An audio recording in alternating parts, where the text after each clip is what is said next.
என்ன மாதிரி வாங்கி பொண்ணை யாராவது தாங்கிப்பாங்கண்ணா, தாங்கி பார்த்து போங்க. பொண்ணு குடிச்சிருங்க.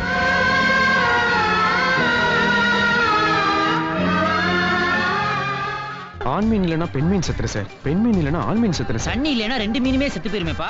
போலீசாரிடம் உரிமை குரல் எழுப்பும் இவர்தான் காதலுக்கு மரியாதை செய்ய போன இடத்தில் மனம் கலங்கி கிணற்றுக்குள் குதித்து வசமாய் சிக்கிக் கொண்ட காதல் வீரன் விஜய்.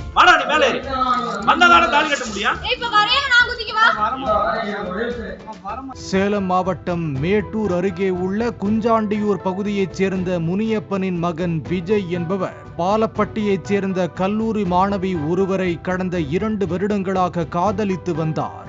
சம்பவத்தன்று மது போதையில் காதலியின் வீடு தேடிச் சென்ற விஜய் காதலியின் வீட்டாரிடம் தனது காதலியை பெண் கேட்டுள்ளார். அவர்கள் அடித்து விரட்டியதால் காதலியை திருமணம் செய்து கொள்ளலாம் என்று வற்புறுத்தி அழைத்ததாக கூறப்படுகிறது. அவர் பெற்றோர் பேச்சை மீறி செல்ல மறுத்ததால் ஆத்திரமடைந்த விஜய் உயிரை மாய்த்துக் கொள்வதாக கூறி அருகில் உள்ள விவசாய கிணற்றில் குதித்தார்.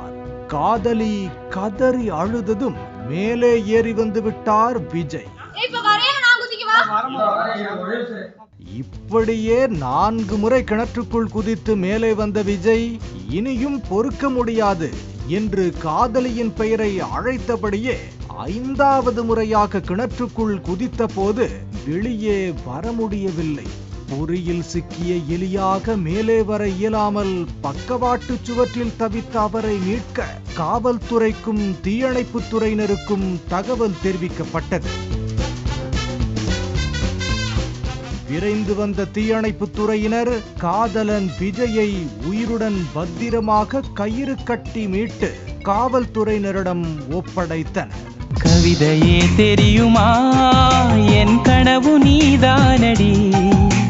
தனது காதலியுடன் சேர்த்து வைக்குமாறு கூறிய விஜய் காதலி மீது வைத்திருக்கும் காதலை சினிமா ஹீரோ போல போலீசாரிடம் விளக்கினார்.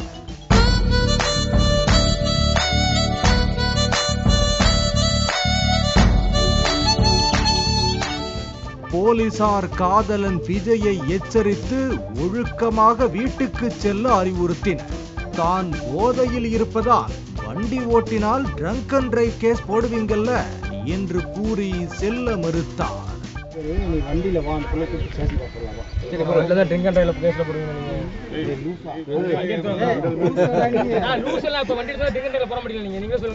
போலீசார் இங்க வண்டியில ஏறுடா தம்பி என்று அன்போடு கவனிக்க காவல் நிலையம் அழைத்து சென்றனர். அதுவரை பெற்றோர் பேச்சை கேட்டுக்கொண்டிருந்த இளம் பெண்ணோ தான் விஜயுடன் தான் செல்வேன் என்று கிளைமாக்ஸில் கதரும் ஹீரோயின் போல அழுது அடம் பிடித்த நிலையில் சமாதானப்படுத்தி வீட்டுக்கு அழைத்து சென்றனர்.